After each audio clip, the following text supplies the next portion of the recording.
Hello and welcome to Reflections on day 44, which was yesterday for me. And so day 44, what was day 44? That seems incredibly difficult to say this morning. All about day 44 was all about stopping striving and start arriving. Stopping striving, start arriving. I don't know, how often do we just keep doing stuff? There's a phrase that I use all the time when for some reason when I'm coaching and when I'm teaching and all sorts of stuff, is if you always do what you've always done, you always get what you've always got. And we end up in patterns, so many patterns, where we just keep doing it. It just becomes habitual.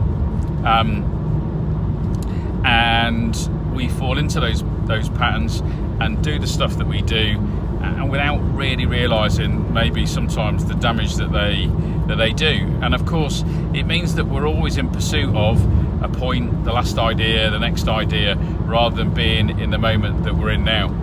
So the idea of stopping striving and start arriving, just simply stopping stuff. We can do it in at times quite a micro way. Stopping speaking sooner. Start listening and paying attention to people. Stop trying to think over them. Stop trying to think quicker than them, and just simply listen. If someone else is speaking, just listen, notice what you notice. Stop listening to what they're saying, but maybe how they're choosing to express themselves. There are at least 2 or 3 people in your life that could probably say exactly the same thing to you, and one of them you'd punch and the other one you'd kiss, and it'd be exactly the same phrase. So it's your analysis, your interpretation, your judgments about what you think they're implying. So it's really important for us to be aware sometimes of our patterns. So on a micro level we can do it all day long, but actually on a bigger level, I've certainly, yesterday was quite a profound day for me, and I made some quite interesting decisions in day 44 about stuff to stop, and to be present, reprioritise, and then what to start. So an incredibly powerful day. There were some opportunities that were presented to me. I was at a conference, which was really cool, and did what I do best, learned some stuff, and had my thinking challenged and explored, and had the ability to put myself in a space where I had to stop.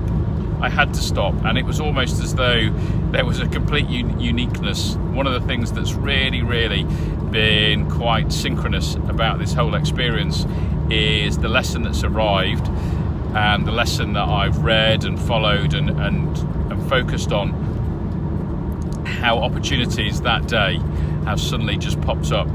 Now, for those of you that follow things like the law of attraction, or certainly as coaches we talk about perception is projection, you might argue that that's completely inevitable, but there's been some that have just been beautifully inspired, however they've been created, and the lesson that has been presented to me on the day has been very easy to explore as a result of what has been offered. So stop.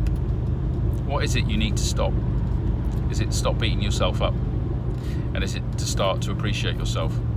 Is it to understand that with every time we say yes to something, we say no to something else, and vice versa?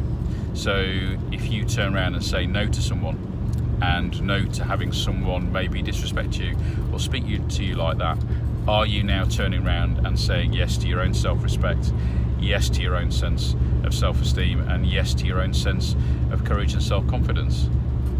If we say yes to an opportunity that maybe we wouldn't ordinarily have done, are we now saying no to self-doubt? Are we saying no to self-criticism? Are we saying no and goodbye to I don't do things like that? And sometimes it's really easy for us to concentrate on the answer at hand, and sometimes what we actually need to do is to take a moment and think about, actually, if I'm saying yes to this, what am I saying no to? and vice versa, because sometimes the opposite is even more powerful. I can think of countless times where I have said yes and yes and yes and yes. I'm sure my wife, who's sat in the vehicle next to me driving, will smile a lot, and Sarah will go, "You are a habitual volunteering." And one of the things that's really cut me back and slowed me down in the last few years around, doing things continually for, the community organisations that I'm part of, is and making myself very tired and wearing myself very thin, is recognising and realising that if I say yes to yet another opportunity to help and volunteer, is that maybe I'm saying no to family time. Sometimes I'm saying no to sleeping, and no to the ability to do some stuff at work. And so the ability to stop striving, start arriving, understanding if I'm saying yes to this, what is the opposite? What am I saying no to? What a great day, what a great lesson. And just to start to be really focused and more disciplined about that. So my challenge for all of you, for those that are listening, those that are following, or those that pick this up whenever they choose to pick it up, if they randomly, or if you randomly connect with it, is to ask yourself today, if you say yes to something, what are you saying no to?